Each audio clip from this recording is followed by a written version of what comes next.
is great to be here. It's great to be with you. It's great to be with these young ladies and gentlemen on stage and spend some time together working on some music. That first piece was Aspire by a good friend and colleague, Mark Lortz, who teaches down at Stevenson University in Maryland. Mark and I connected some years ago. I was working on one of his pieces with my high school band. A year later, he turned around and did one of my pieces with Stevenson, and we maintained a great friendship. One of the good people in our profession, and Aspire, a great way to start a concert, just a nice fanfare. I was talking with the kids earlier today, and the composer of the next piece is one of those composers that, if you're going to be a band person, and like I'm really biased here, you're just going to have to accept this. The world is a better place when band people are in charge. Hopefully, you get to experience Gustav Holst. Now, a lot of people know Gustav Holst because of his orchestral suite, The Planets, and it's magnificent. But for me, there's a number of things that Holst has done in his career that, for the wind band, that are really incredible. And one of them happens to be a piece called Marching Song. And John Moss, who is a wonderful arranger, has adapted it so a younger group can access Holst and has this opportunity to play this slower European-style march.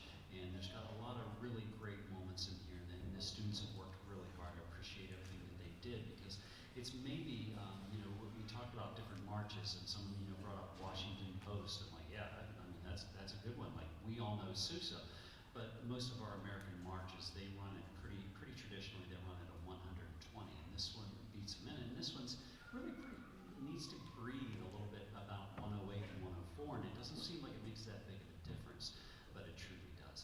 Hope you enjoy Marching Song by Gustav Holst, set for band by John Moss.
Journey to the Prairie in a minute, but we're going to stop first with the music of Jody Blackshaw.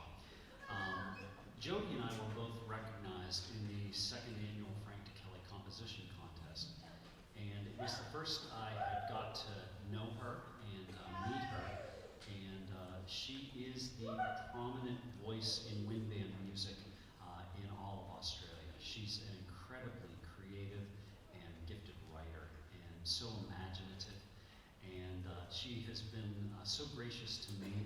I was working on a piece 2 years ago, and I was just stuck, and I'm like, hey, Jody, do you have any time? And she's like, here's the world clock calculator. Figure out whenever it's 7 a.m. or 8 a.m. in Australia. And I mean, big, huge shout out to technology for doing that for me, because, you know, as I told the band earlier, like, I don't math. That's not my thing. I failed Algebra 1. I survived, but I failed. You know, I don't math like that. But Jody was just so gracious with her time. One of her pieces for this age level that has really captivated me is this piece we're about to play for you, Whirlwind.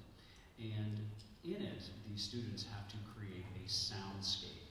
And there are parts of the performance that are left up to chance, what we would call aleatoric music. And so this has been really uncomfortable for them. And because they've got band directors who are like, no, no, no, you've got to play this on time, you have to do it exactly here and with the exact precision. This piece pushes a little bit of those bounds in that they have to make decisions for when to enter and how to shape a phrase, and that's on them.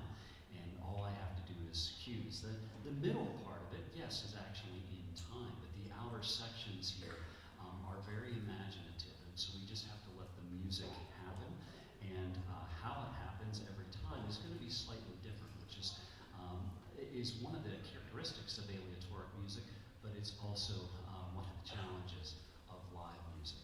So this is something that's very different, and probably something, a concept like this that you have not heard before. And I will tell you very honestly, I am proof positive 100% this is not their favorite piece. They're all backing up. A bunch of them are back here like, yeah, he's right. He's absolutely right. But I will tell you, it's the one that has forced them to grow in a way that maybe they haven't thought about growing before. And that's one of the beautiful parts about a life in the arts and a life in music is when we are challenged and we experience tension, that's when we grow. And that's an important part of my life and what I try and do every day, just get better. I hope you enjoy this piece by Jody Blackshaw, Australian composer. She's lovely. The piece is wonderfully imaginative. This is Whirlwind.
outstanding elementary band director by the name of Chris Nelson. And Chris had a couple of years of just crazy, crazy good bands. And so she asked me that, became one of the things that I tried to do, is write a piece for that 6th grade band and fit it to their instrumentation. I didn't share this part with the band earlier, but I did share with them about the internal creation of Journey to the Prairie. And I was about 2 weeks from them really needing to have the piece, and I had this many measures written, and I was just sort of stuck, like couldn't come up with it. And one of the things that I will tell you, that tortured look on Beethoven's face, that picture of him sitting at the piano, and he's just like, it's probably because he finally had a good idea, and they're like, no, we need you to sit for this painting. I'm sure that's part of it. And sometimes, like, it takes a lot. Like, there was a piece I did in the past few years. It took me every bit of seven months to get it to a point where I was like, okay, I can let somebody hear this now. This is going to be good. And Journey to the Prairie, it started one night about 7:30, and I heard this little part that you'll hear later on in the trombone. Ba-ba-bee-ba-bee-ba. And I'm like, well, that's something. I like that. But it's an answer to something. And through the course of events, I knew that, like, the wheels were starting to turn, and the ideas were starting to come forward and, like, surface, and I was excited about that. But I also knew that I had to stay busy just to let my mind bring the ideas forward until I had everything framed in. So much to my wife's delight, I started cleaning the house at 7:30 that night because it's an easy transitional task. And as I shared with the students, keeping things clean, intentionally clean, that's your room, is really a simple thing that they can just do while your mind works on other things. And by 3:45 roughly, I had the piece done. I had the parts printed, and I'm ready to go. Probably the problem was it was a Wednesday evening, and I still had to teach school the next day, so like I was a little bit of a zombie there, but the ideas just came forward. And as I mentioned, the piece itself, I had sent it off to a publisher after I got it done in the hopes of getting it printed, and I received this scalding letter, like this editor is just tearing me up and down, like about how, and I'm like, I don't think it's that bad, is it? I mean, come on. And so my friend's like, hey, did you see that Kelly's having a composition contest? And I'm like, yeah. He goes, got anything to send in? I'm like, well, I got this one that just got rejected. And listen, composing music is like raising a kid. You want your kid to go out and make friends and people, be nice to your kid. That's what writing a piece of music is. You want it to go out and be liked. Well, at any rate, sent it in, and then much to my surprise, I get a call from Frank DeKelly. He's like, hey, I really love this piece. You're one of our winners in our kind. I'm like, huh, okay then. That's wonderful. Absolutely, yes, that's great. And so Journey to the Prairie, it's this little, it has this strong connection with me. It's been the only time I've had the big bang happen where I had to write it in one night. I'm hoping that as I get on the other side of my career and I get later in years, that's not going to happen, because I really love bedtime, and I love the fact that I can just shut things off and I don't have to answer a phone, and I'm in my sweatpants. I don't want to be working right now, okay? That's how it works. But in Journey to the Prairie, it's that hope, and it's that let's go out and let's make our fortune as we journey into the Old West. And we hear the settlers in that middle section sitting around a campfire, talking about their dreams, talking about their hopes, with some shades of home on the range. And then we finally get to a point where they see where they want to settle and where they want to spend their lives. And there's that hopeful and there's that optimism looking forward. This is Journey to the Prairie.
some thank yous.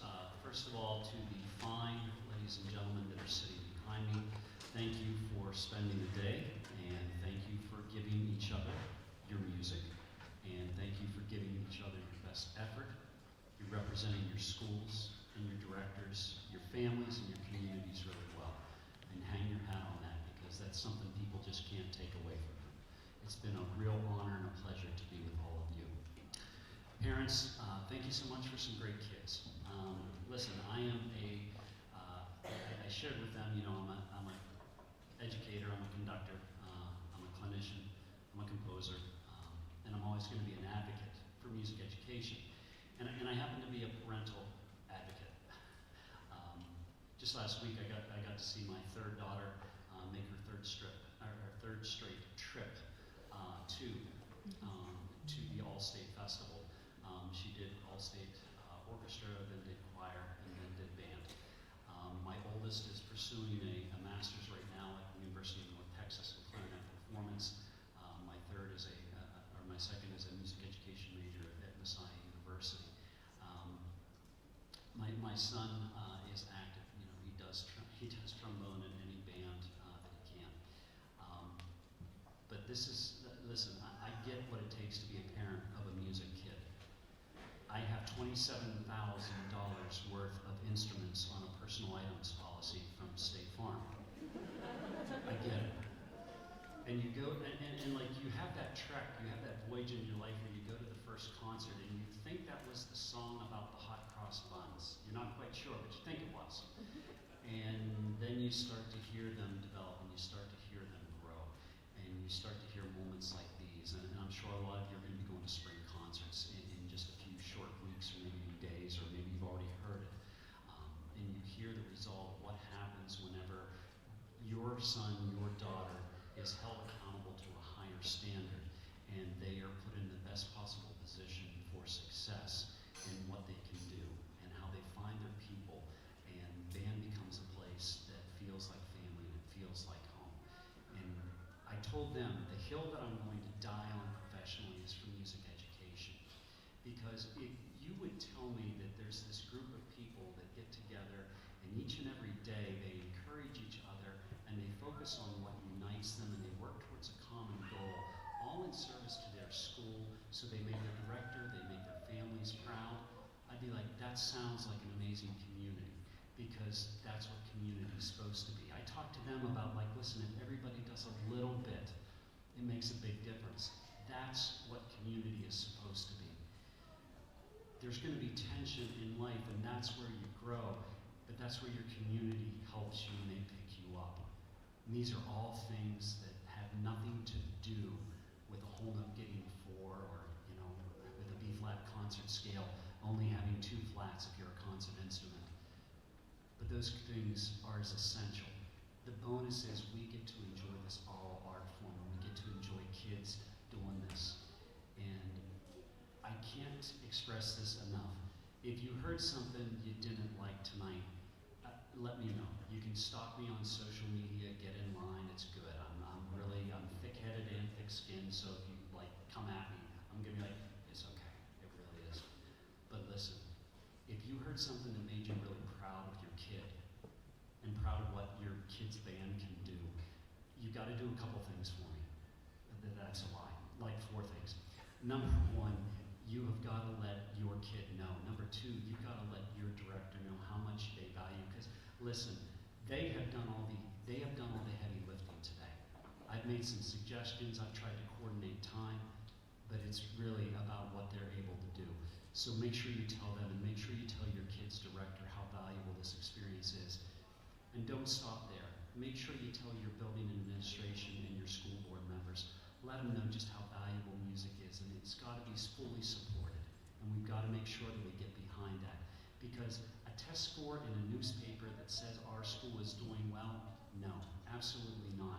What would happen if all we had were the quality of our bands, choirs, and orchestras to tell us whether or not a school was doing well? I think that really raises the ante, because we have to do well. We have to pursue excellence. And that's a little bit more tangible than a number that doesn't quite mean a whole lot.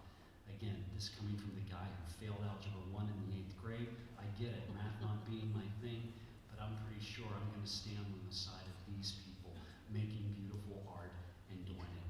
The last person you have to tell, please, and you've got to tell people that we put into public office, make sure music education is supported. I guess in short, folks, if you didn't like something, you can tell me, but if you heard something that really made you proud of your kid, brought a tear to your eye, a smile to your face, goosebumps on the back of your neck for no apparent reason, you got to do me a favor and all these directors and all these kids. We need you to tell the world. Now, kids, what this means is, okay, there's this platform. It's called Facebook. You're too young to know what this is, but they are going to get on tonight, and they are going to brag about you. And if any of you have Facebook, don't raise your hand. Don't identify yourself. But if you've got Facebook, you're going to have to like it. No. You can't like that post. You've got to love that post. You have to hit the heart button. That's the button. You have to do it because your parents will come at you. You know they will. They will come at you hard. So just make sure you love the post. Okay. Listen, I had to brace them for that. I know some of you are that parent on Facebook. I get it. I get you. I support you. I love you. You do what you do. And your kid will get over it. They'll be better and stronger for it. All right? We are going to close tonight. And again, my final thanks before I get out of the way here. Chris Morgan, thanks, dude. I appreciate this invitation, this opportunity to be with you here, and several of the other directors that I've known. So great seeing Mike. So great seeing Scott. You've got good people up here, and I think highly of all of them. And so, directors, thank you so much for these kids. And again, Chris, supremely organized. So appreciative. We're going to close with a great piece, a fun piece by Carol Britton Chambers, who teaches down in Texas. She's got a lot of great ideas, and this one takes on very much a Turkish flair to it with what she is and how she's crafted this melody. An opening allegro, a middle slower section, but then closing again with a rousing dance section. I hope you enjoy Byzantine dances. Thanks so much, folks.